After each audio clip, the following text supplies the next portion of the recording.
We'll just give it a couple minutes, people to join in. Yep. Yep. What is the weather like in New York right now? Oh, it's beautiful. It was like 80 degrees today and sunny. I had the most lovely walk for lunch. Really?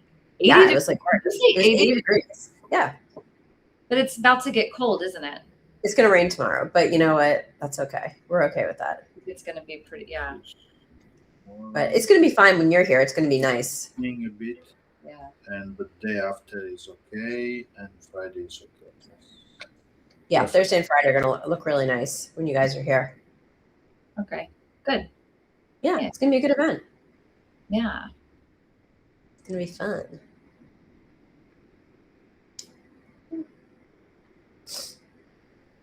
So the A16 event was really fun because they, Shelley Lindgren, when we first organized it, she was like, we'll keep it really casual. We'll do some pizza, and we'll talk about the book and talk about some wines or whatever. And it ended up being like a full paired menu, 4 courses.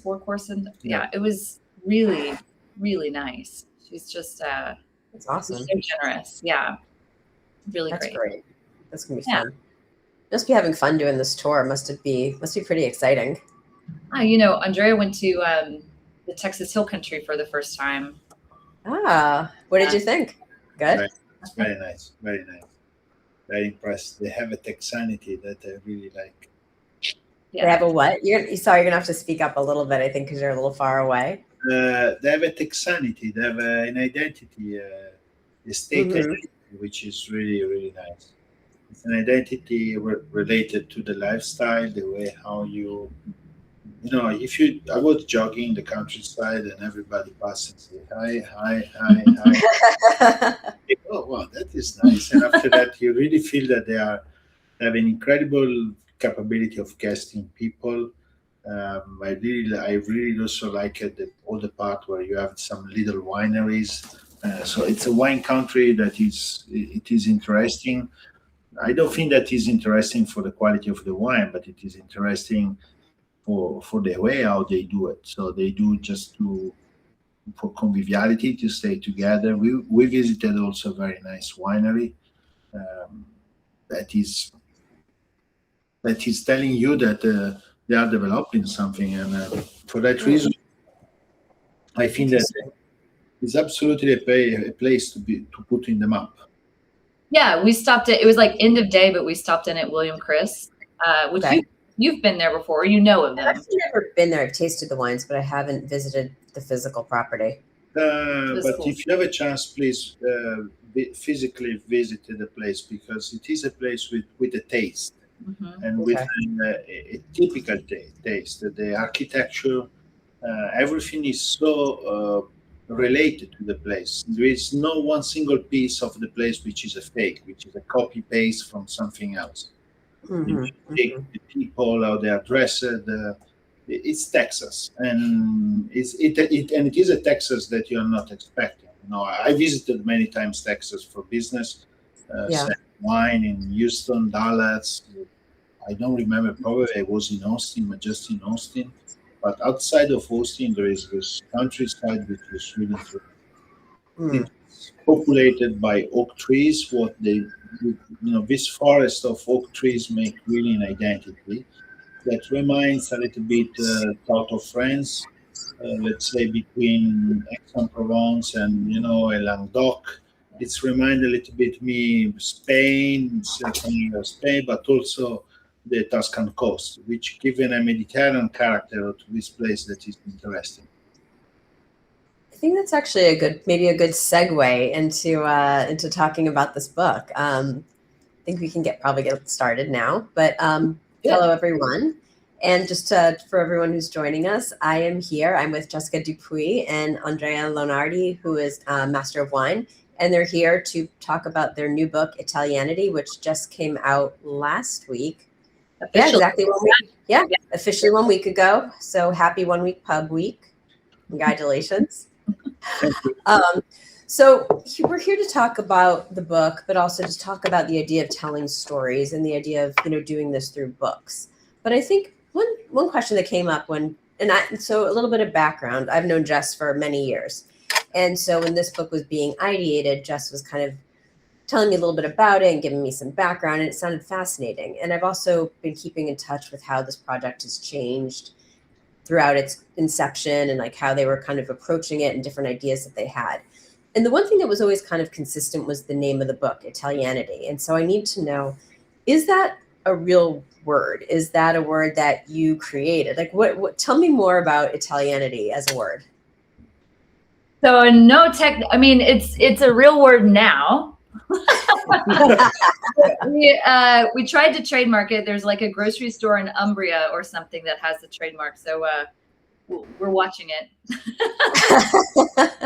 But I'll let Andrea explain, because it's a word that he really started to say a lot, and I grasped onto it as something that was really intriguing. So maybe you could kind of talk about it. Yeah, I think that we have a word in Italy that we call in Italiano Italianità. That means the essence of being Italian. And I think that if you try to translate that word in English, it is Italianity. So I probably made it. I don't know. Jessica found it very interesting. I think that, sometimes we need to push a little bit forward, and we do it. And so for that reason, this is the word. The sense of the word is really expressing the identity of being Italian, which is an identity that is not related only to wine. And for that reason, this book is not just about wine. It's a book about lifestyle. It's a book about our culture, our beauty, the heart that surrounds Italy, all around, from a small town to a big city as Florence or Rome or Verona or Venice. It is the complex part of Italy that sometimes is very difficult to understand, but it is what makes this country Italy,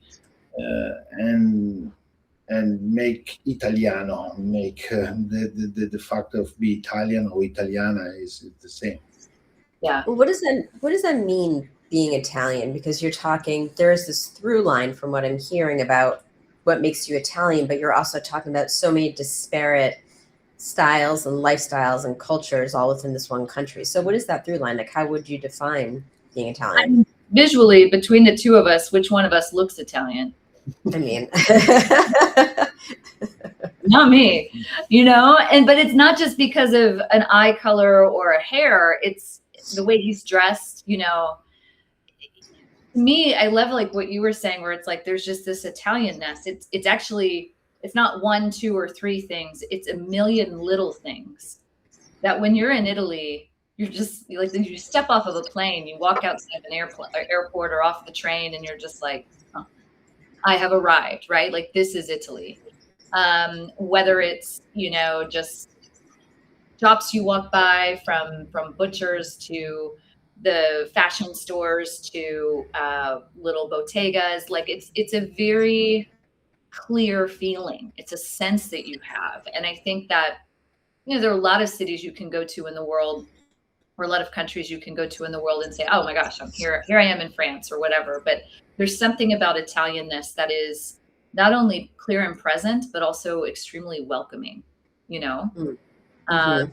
And so it's a word that, we wanted to try to help define through the lens of wine. Okay. So yeah. Got it. So tell me, like, how did you approach this book? What was the genesis when you were starting to think about how to capture this very complex concept into a book? Walk me through some of the iterations. Walk me through the ideations. There is a beautiful Napoletana expression that say "La processione s'ammuccia va via," which is in dialect that you can translate. The procession of something unfolds as you walk, right? It's so you kind of have to walk through it in order to get to what the realization of it is. That the people come, that the processione is a group of people that follow an idea,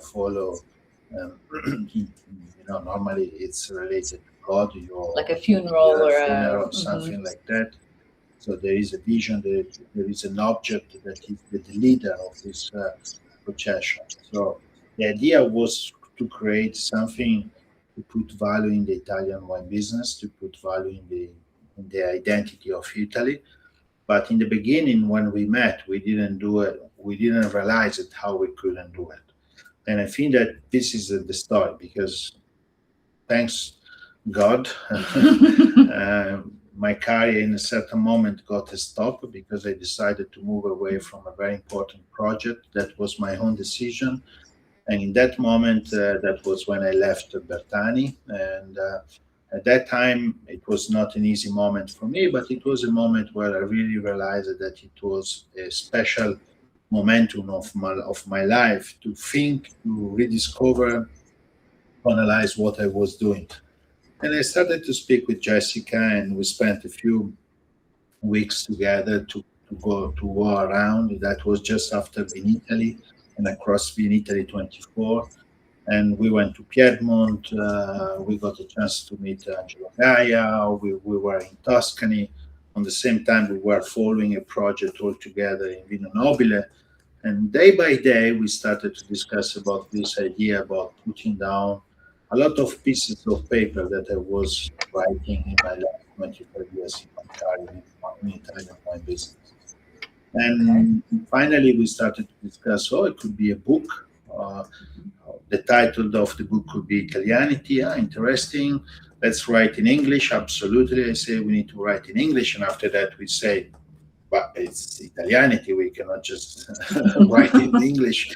We need also to put the Italian next to English. And that is the procession. It was, I would like to say, a very beautiful flow. There was an idea, there was a goal, there was a trajectory, but the structure was developed day by day. Yeah, it was interesting to watch people actually, because Andrea, as he mentioned, was transitioning in his career to a new path. There was a genesis happening for him. He was trying to figure out, he knew he needed to do something new, but in a lot of ways, all of that was being determined as we were determining the book. And, what I think was really interesting is at first we actually did try to start a lot of what he was about is the technical side of wine. What's happening in the vineyard? What's happening in the cellar? How does that translate to sales in the global market, et cetera? And so we did start saying, okay, if we're going to talk about Montalcino, we need to put it in the box. What are the things about that? What are the things about Chianti Classico we need to talk about? And we immediately started to fall into the trap, and I think a trap is a good word, of starting to say, okay, well, we got to define the soils, and we got to define the climate, and we've got to talk about this. And it felt very systematic. But then one day we had an interview with the Vira family, with Giuseppe Vira and Francesca Vira. And as they were telling stories, because we had never really spent time with them, so we were asking them to tell us their story. And we both kind of had this sensation. I mean, Andrea, you especially, afterwards, you're like, no, okay, we have to stop. Everything has to stop. I don't want to write a book about soils. I don't want to write a book about Sangiovese as a grape and all the clones that are part of that, right? Instead, we just sat with a family I'd never met before, really, and I just got to know who they were as Italians from Piedmont, right? And what that meant to them and how they came to be. And we both realized right there that this would be an opportunity for him to be creative, use his, he's got strong writing skills, and actually say what he thinks rather than say what everybody already knows. There's plenty of books about soils and climate. This is a book about what else, right? Come inside what Italian wine is about, not just the surface stuff. And what I think is interesting, and I want to kind of go back to something that you were saying, is that after Vinitaly, you two were going around and you were exploring and you were seeing different regions. Jess, what was that like for you? Because I'm sure that probably most of your other Italian experiences were very different than that. You were probably on a press trip or these very short, minute amounts of time. But to be able to go around with Andrea and start to see things from his perspective, one, what was that like? And two, how did that start to shape your thoughts about the book? I mean, it was interesting. We spent a lot of time in the car, but a lot of time pulling off the road, you know, Okay. a lot of time, like he would start to explain something to me that I would, you know, and then he'd be like, no, we need to stop. And so he'd pull off the side of the road and he'd grab a piece of paper and start drawing. He's like, here is where we are. Here is why this is important. I wish we should almost create a book of all the drawings that you did. Because he has so many, so it's not just drawing like he's drawing a map, but more like to understand what's happening between Chianti Classico, Brunello di Montalcino, and Vino Nobile di Montepulciano, Sangiovese. And he started drawing like graphs or charts, like the Sangiovese looks like this here, and there's more of a pyramid here, and the more I started to kind of, it was like having to climb into someone's brain, but then seeing the landscape in that way, things started to click for me where I was like, okay, there's so much more to what we're experiencing in the wine glass when we go on a press trip or when we're doing blind tastings, or when we're doing a tasting, like if a winemaker comes to New York or comes to Austin and shows us their wines. Yes, you get to meet someone. Yes, you get to experience something in the glass, but you're not getting much depth. And this was what, you know, being able to see that there's a marble quarry out somewhere between Montalcino and the Tuscan coast. And how does that fit into the lifestyle in terms of what people are doing there? Those little pieces, when not everyone can point that out to you unless they're a local, unless they've driven tons of kilometers over the course of their career.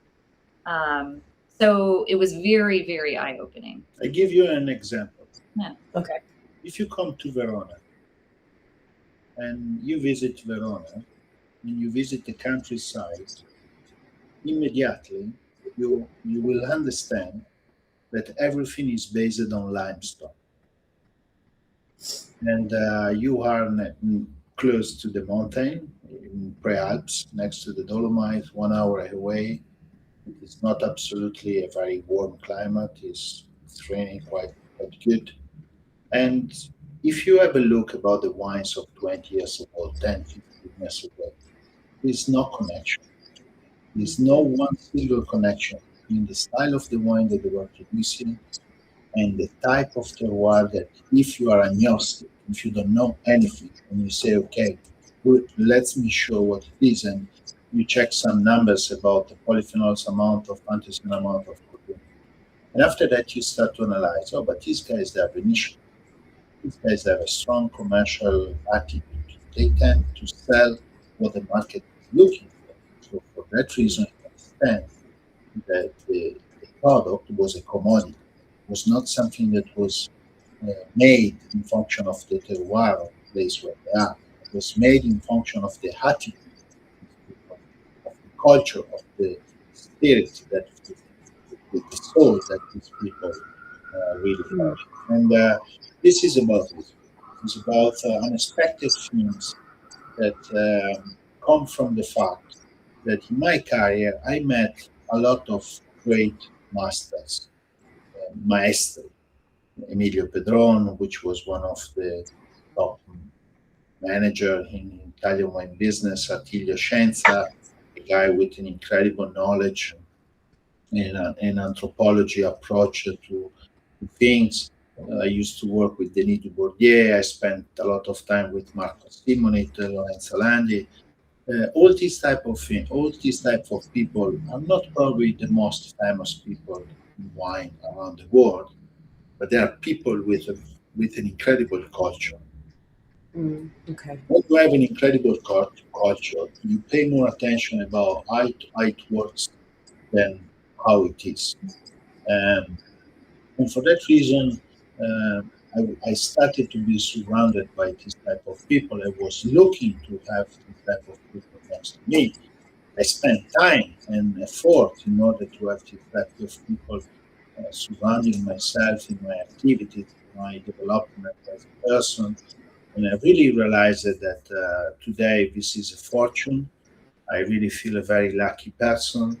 And so for that reason, thanks to Jessica, today we have a book, we have something that we can live into the market, we can live into the wine industry, we can live to also outside, because the different model of leadership that you need to have across the country is something that you can use even if you work in banks or if you work in if you make watermelon or whatever it is. Yeah, I mean, I think that became really important to us as well, and in terms of, yes, this is written by Andrea and myself, but really this needed to be a book that brought voices from the Italian wine world out into the broader world, right? So he's mentioned a number of people who have been his mentors. That maybe some people may have heard of, people like Marco Simonit, but at the same time, not necessarily everyone knows, unless you're Italian. I mean, a lot of Italians know these people, but the goal was to give voice to why Italian wine has taken has captured so many people outside of Italy, from the US to the UK, China, et cetera, and just give them a chance to see a little bit deeper. So that required being able to share other voices, other stories, in addition to being able to show the trajectory of how Andrea had to learn to be appreciative of that, from his his youth and his career all the way to where he is today. He recognizes it's couldn't have been done without other people. Yeah. That's the reason, because last weekend I was probably so interested about the wine country of Texas, because I didn't evaluate the country just by the taste of the wine, quality level of the wine. Many times we define, and I think that this is the bad thing about the industry of wine. The communication that we got was a communication to make a separation between people who knows about wine and people that don't know about wine. And this is not at all. I think that is much more important what is behind the glass of wine. And even if the glass of wine is not the most qualitative glass of wine, and I think that we need to redefine how we define a qualitative type of wine. Because in the last year, we were defining the qualitative wine just by the organoleptic aspect. But there are some intangible aspects that are part of a glass of wine that we need to consider. Because if I'm from Texas and I have a very strong connection with my country, I'm very proud about my state. This is the place where I grew up. Having a glass of Texan wine in Italy, in Sweden, in UK, or in New York, instead of having a glass of Pinot Noir from Burgundy, which is the difference? Which is the difference? Which is the value that it's the same. It depends of which is the purpose why I buy this bottle of wine. I might have the purpose to say I want to drink the best wine in terms of organoleptic. I want to drink the best Pinot Noir. Or I can say I want to drink a very nice example of the wine from Texas, because this is where I come from, and I want to show you my culture, and I want to talk about my place where I come from. I agree. I think that in the wine industry, we look at things too much as absolutes. We always want the best or the top. That's why there's rankings and scores. And I don't think that any of that really encompasses what the wine world is about. I think that, to your point, there are wines that there's so much that goes into the glass that makes a wine really good. I think we also have to think situationally, like what is the right wine for this moment? And that makes a great glass of wine too. I think that we need to stop thinking so much about the best all the time, because I think it's just a false qualifier. Well, when we spoke to your mentor, Emilio Padron, I'll never forget that interview, because this is a gentleman who's retired. So he's generation above us, and has had a long experience, right? He's seen a lot happen in the wine industry, from the scandals in Piemonte and everything. One of the things he said that really stuck with me is he's like, if wine is to survive, we have to get rid of the premiumization idea. We have to make it so that it can't just be sommeliers and a small level of gatekeepers that are getting wine to people, because people just want to drink something enjoyable. So something on a Tuesday night that they don't have to think about, but they can just enjoy. And I think if any culture can explain to people how to enjoy life, it's Italians. I mean, that's where the whole idea of Dolce Vita comes from, right? And I think that we found that experience. I've been talking to Emilio. It's like these are wise words from a man who's lived quite a life, and it's easy to get wrapped up in certifications. This is a master of wine, right? Like we as journalists, we're constantly like, how do we represent this particular wine that's in front of us? Well, we need to relax. Like we need to enjoy it. So. Very much so. Very much so. I kind of want to go back just a little bit. I loved that you guys have essays from other people in the book, and I think that is just such a intriguing part of like telling the story. And I know that there are Americans that contributed to it, so even though they have connections to Italian wines, they're bringing their perspective into it. And tell me how this is sort of like how that kind of part of the book came into being. I just think that's so interesting. So Andrea has a very fascinating mind, and he has a lot of really great ideas, and he is very strong about his ideas. And we needed to present those ideas as being from Andrea and strong, and and they're very, in my opinion, like what we present from what he has had to say. A lot of it's kind of like the course of his career, what he learned over the course of his career. A lot of it is kind of manifesto, like a call to action for different regions throughout Italy to do this and that as we move into the future. It's a call to action for the next generation. But as we were kind of going through all of this, it became really clear to me that I don't want people to read this book and think that he's yelling at everyone or it's just what Andrea thinks, because it's really great stuff what you think. Because the truth is, the reason he's so passionate behind it all is because he cares. And to me, the way to let others know how much he cares was to give the microphone to some other people who also deeply care about Italian wine and who have shown that in their career path, right? So I don't want to just say it's just Americans. We've got Canadians, we do have some Americans, but Yannick Benjamin, who got his start in New York working with an Italian restaurant, right? Michael Goodell and Michaela Morris and John Sabo in Canada, who are writers and are constantly traveling to Italy. But then also, Jeff Porter, who is a sommelier from America that's now, an expat living in Torino. Why did he decide to uproot his entire family and go there? Each of them presented, or today we're in San Francisco, Shelley Lindgren, who has such a deep, deep passion for Italian wines from the South and is really responsible for putting these wines on the map in America. Being able to let them kind of amplify Italian wine only made our efforts stronger. Yeah. It made his voice stronger. But it also, I think, showed how much appreciation people have for Italian wine. Andrea, did they reveal anything surprising for you about Italian wine or how you think about it?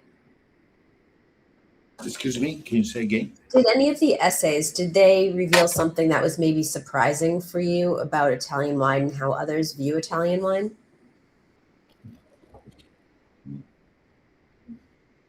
Honestly, I was so impressed how much people they care about it. And I care about people.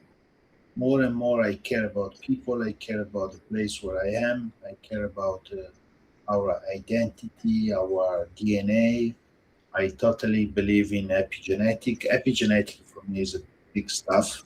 I study a lot in this type of things. Really professionally research to understand how a Cabernet Sauvignon, after 20 years that is planted in Petra in the Costa Toscana, doesn't reflect anymore Cabernet Sauvignon only, but reflect more Toscan coast rather than Cabernet Sauvignon. And so for that reason, I love this fact. I love the fact that wine business is full of humanity, And I totally believe that this is the most safest things that we have in Britain during these difficult days that we are approaching. Because where you have humanity, where you have a care, there will be for sure a better future. There is nothing else. Yeah, that's a good point. Yeah. What was your favorite part of doing this book? Was there one moment or one aspect of it for both of you that really just brought you joy? You can't say pub day. Pub day. Oh man. I really like it when we really finalized the idea. That was a day that we were in Barolo. We did a long trip in Barolo for 3 days. We visited a very famous restaurant, Gemma, in Altalanga, and this lady really inspired me to say, don't be normal, don't write normal things. Try to really put something together. And so in that night, I remember I started to talk with Jessica and say, Jessica, we need to get away from a normal structure. We need to focus in something very unique, and we will have an opportunity to develop something that is remarkable and people can really understand. That part was very fascinating, not just because I wanted to do that, because it was fascinating because during this 2 years and a half with Jessica, we developed a very nice friendship. Our families, my wife, Myers, the husband of Jessica, became friends. My 2 daughters. So we became close, and for that reason, it was nice the momentum of explaining to Jessica why we have to do a certain type of things, and try to bring Jessica in the path of saying, let's do it that way. That was not just convincing her to do it, but it was, what do you think? And it is really a book that is written in 4 hands. So between 2 persons that they decided to dedicate the time, effort to do that.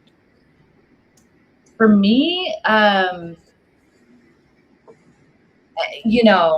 not going to be, I don't mean to sound super magnanimous by saying this, but it actually changed my life. So I have spent the past 15 plus years as a journalist, following a journalist formula for writing stories, right? So we write stories by gathering information, gathering quotes, putting it into an intro paragraph, supporting quotes, statements, and following the flow of proving whatever your thesis is, and telling the public about it, which I love, and I still love and continue to do that.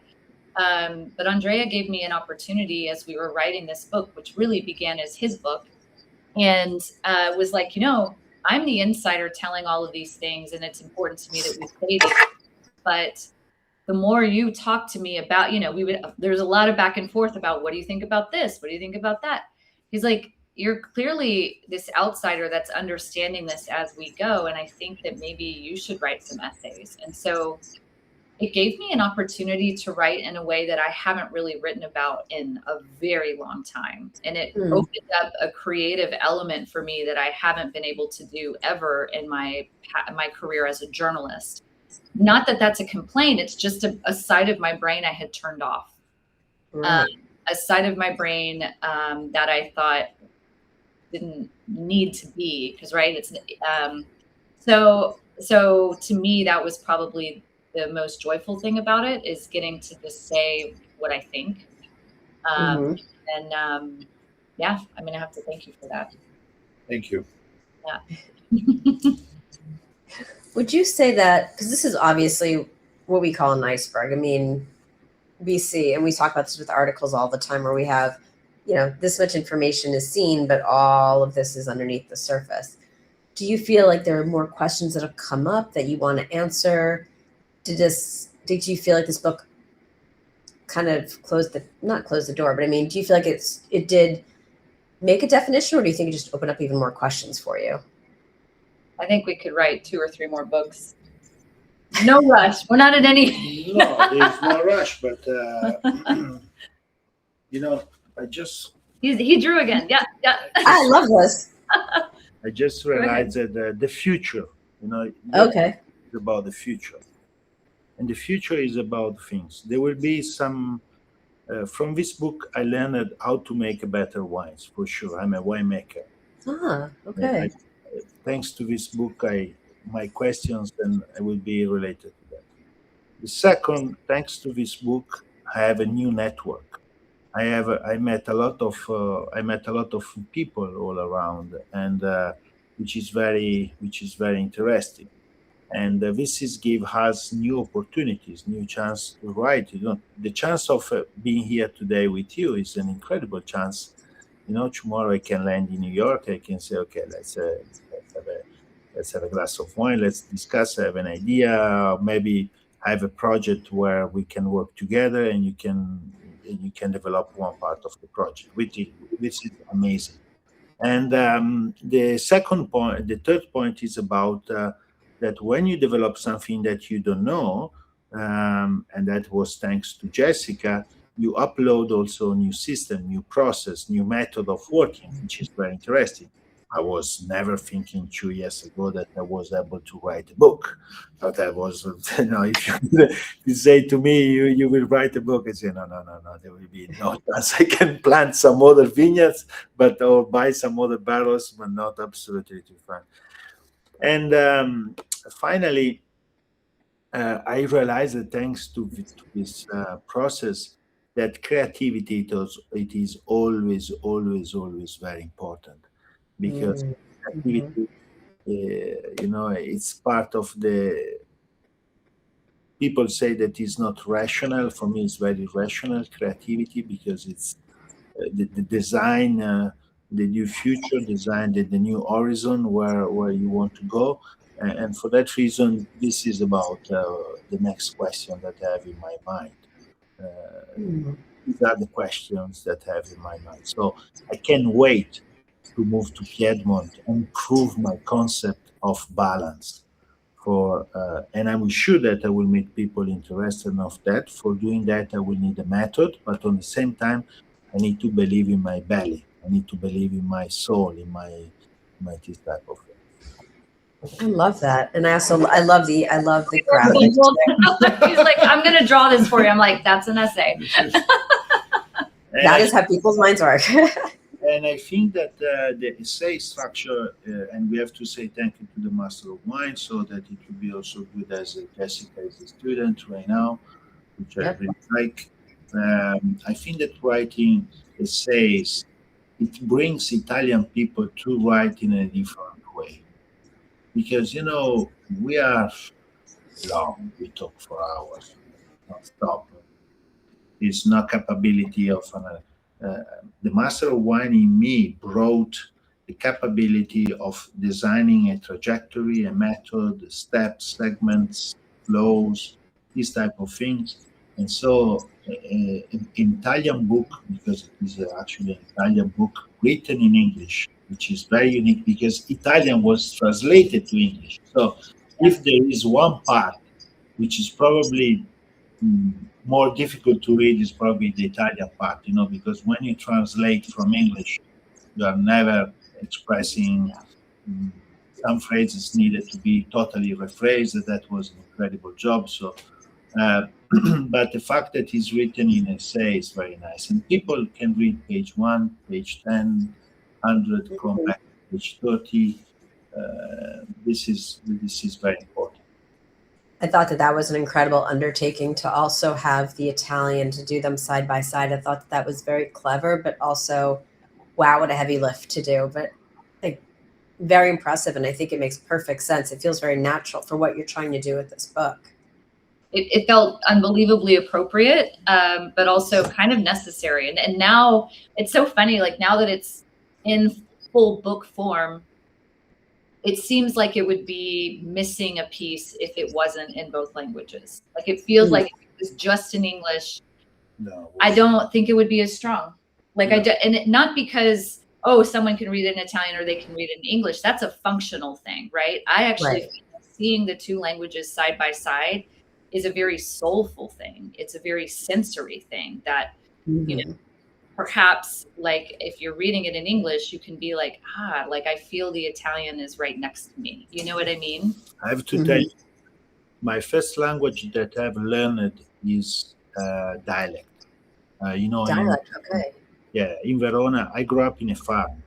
My dad speaks just dialect, doesn't speak Italian at all. My mom speaks a little bit of Italian. That means that you understand people speaking Italian.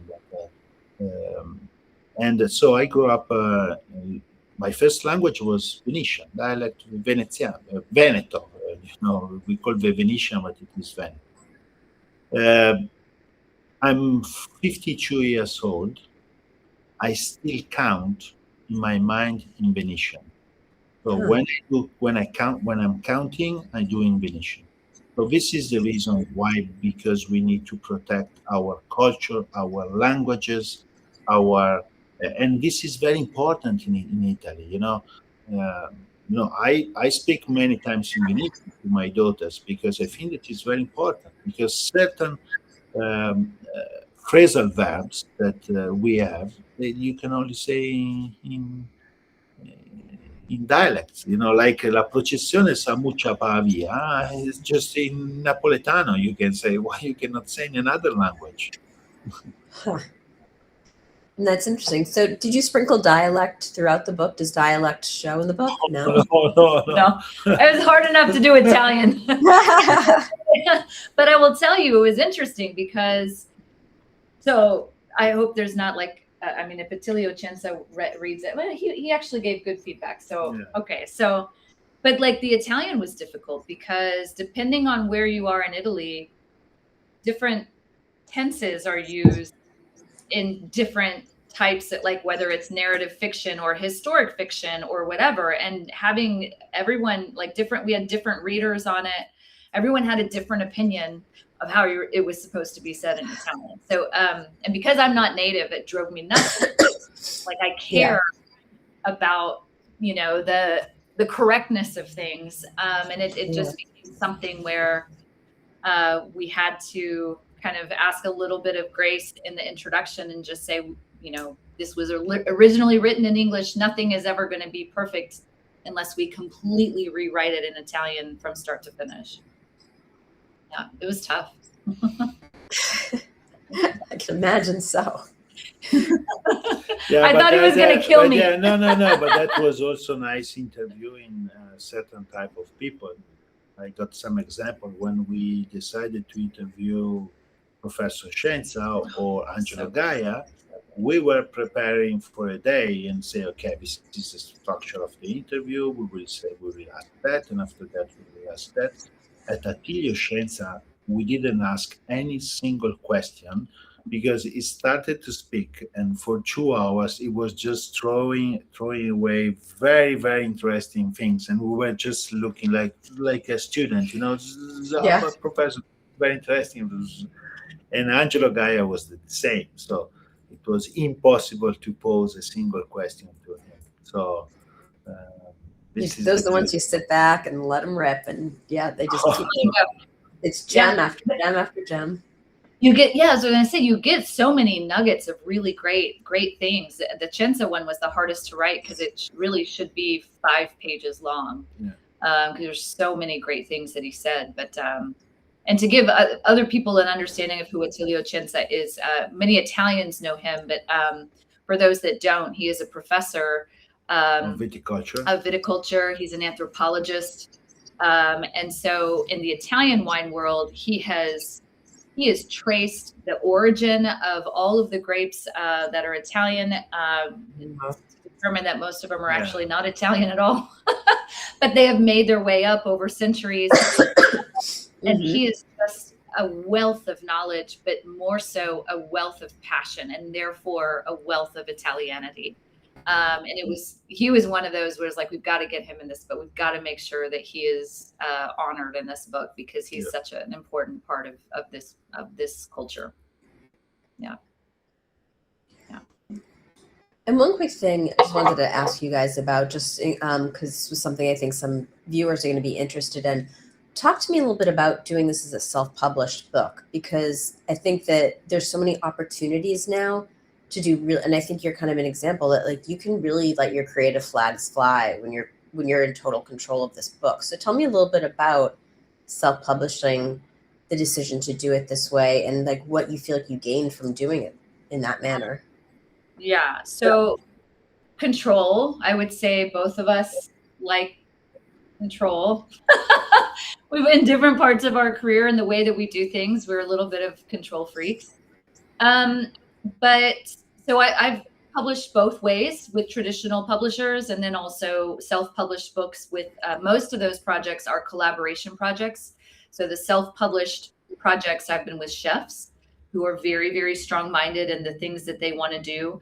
And so self-publishing becomes an option when you don't want an editor or publisher telling you how to convey your thoughts and your voice, which is common. Of course, if a publisher is going to invest in you and pay for the whole project, then they should be able to say, don't say this, yes, say that.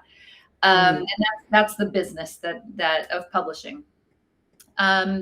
My background is in, so my master's degree is in magazine publishing. So yes, journalism, but actually the business of, so we had to launch a magazine publication as our thesis, understanding the market research, the circulation strategy, the marketing. So, and then the fun stuff, right? The design, the writing, et cetera, and then present it to a group of investors.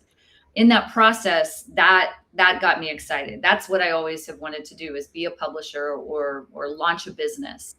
And so that's what this became when we started. We did go the traditional path at first through our agent, who we pitched the idea. But as soon as we started introducing the Italian language into it, it became clear that, American publishers were not going to bite. They're not going to spend the money to add extra pages in a language that's not their main market.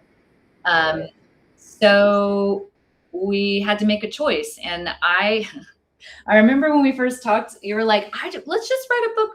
It can be like this, like a little paperback, just so people can read what we have to say. And I was like, no. From the beginning, I was like, it needs to be something that if you see it on a bookshelf in a restaurant from across the way, you can see the word Italianity and you'll ask yourself, what is that? What is that book? I want to go there and grab it. I want to see what's on the shelf there. For me, my vision was more about, if my mom can have this on her coffee table and love it and not know anything about wine or not know a whole lot about wine, she can still be proud of having this book on her coffee table. But then his mentors can also be proud of having this on their coffee table, not because it's beautiful, although I do believe it is, but because of the contents that are inside. Yes, you could argue that's a sales strategy, but it also is something that if we were going to put all this effort into it, we got to love the final product, which, yeah. So I love us. He agrees. So it's something that not everyone, and it's an investment. It's a business strategy. Yeah. It's more than just content. I brought on a designer who I think is extremely talented. I brought on a photographer who's extremely talented. And we had an alternate photographer as well to kind of help us with one particular chapter. So Lauren Stewart, the designer, Craig Stewart, photographer, Alfio Garazza out of Sicily for the Sicilian chapter. These were all important pieces. And then also finding a distributor, figuring out the path to market. All of these things were part of it. It's not just, we want to write a book. It's how are you going to get it out there, Yeah. The people that is the other part of it, is the marketing of it and the sales strategy. I think we all love the creative side of it, but then you kind of have to start to think about, now I have to sell this bad boy. So how do we do that? But, right. But at the end of the day, like you're saying, you get so much creative control over how you want to present this, and you can create new forms of communication and telling stories in ways that don't have to necessarily fit into this very traditional model. And it's your vision at the end of the day. Like, you don't have to worry about someone else trying to manipulate it or reshape it into something that feels like warm tea versus what you actually wanted. Right. Exactly. Yeah. Yeah. Plus, you know, I'm from Texas, and we always say, you know, go big or go home. So why not? We're getting close to the top of the hour, so I just wanted to open it up to you guys. If there's anything maybe that you want to tell us about this book that we haven't talked about, or is there any big takeaways that you want viewers to know about this book?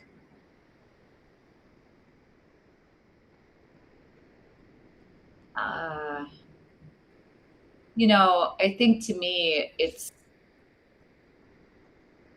should be a reflection. It's something that I think if you read this, yes, it's going to bring you closer to Italianness and understanding Italian culture. But at the same time, my hope is that it would also be a reflection back into what it reveals about your own, wherever you are from. And more than that, you know, it's not just a book about wine. Yet that is our vessel, our tool for getting the communication out. But it's a business book. It is a life strategy book. It is a book on, it's a poetic book. You know, we don't have a literal poem in there, but there's a lot of beauty in the way that we approach the writing. So I think that would be my kind of encouragement to people, is to know that when they open this book, they're going to get a lot more out of it than they probably realized. And I would hope that they turn the mirror back on themselves and learn something. From my point of view, the book is for many people, especially it's for young people, for the new generation that just land inside the wine, or they are analyzing if they want to spend, they want to build the career in wine, because, you know, from my point of view, it's very important to read from people, and inside the book there are some great maestros that can really explain some very important aspect of working and have a very transparent, ethic approach in winemaking. There is another category which is very important from my point of view, which is I would like to say the politics of wine, which is the people that has the responsibility to drive appellations, to drive territory, to make certain decisions.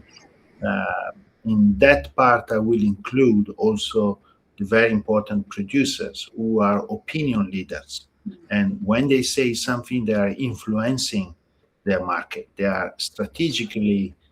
can strategically influence the fact that for this type of people, I hope that they will have a few moments, a few hours to just spend in this book and try to understand that there is a sense of responsibility that we need to grow up again in this business.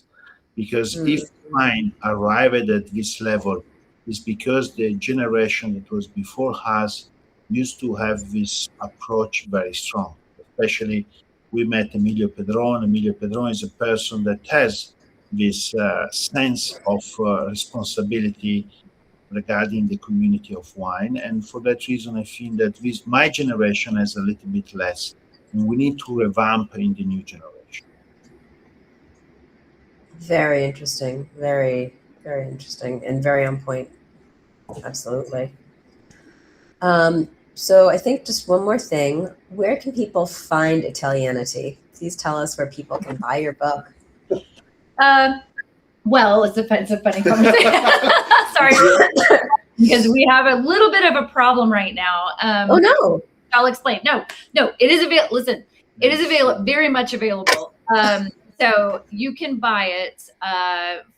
Amazon has it in the US and pretty much everywhere, except right now it's having a hard time with Italy. Amazon and Italy aren't really talking right now, so they're having a hard time. It's you can technically order it on Amazon in Italy. It's just taking a longer time to ship. We're working on it. literally working on it right now. But the rest is so Amazon. Also, I am more interested in people buying it directly from my website, mainly because we can give you a signed copy. It's the same price as on Amazon. But you know, people like the convenience of being able to just click and buy on Amazon. So those are the two best ways. So Italianity.wine is a way that you can buy it if you want to buy it from my website with a signed copy, or jessicadupuy.com.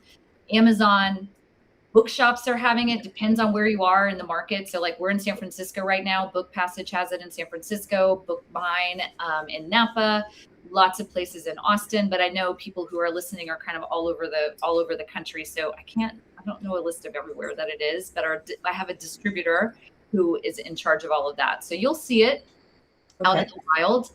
But really it is available. We're working on getting it more directly available in Italy. It's something that was not foreseen. So sorry, Italy, we're working on it.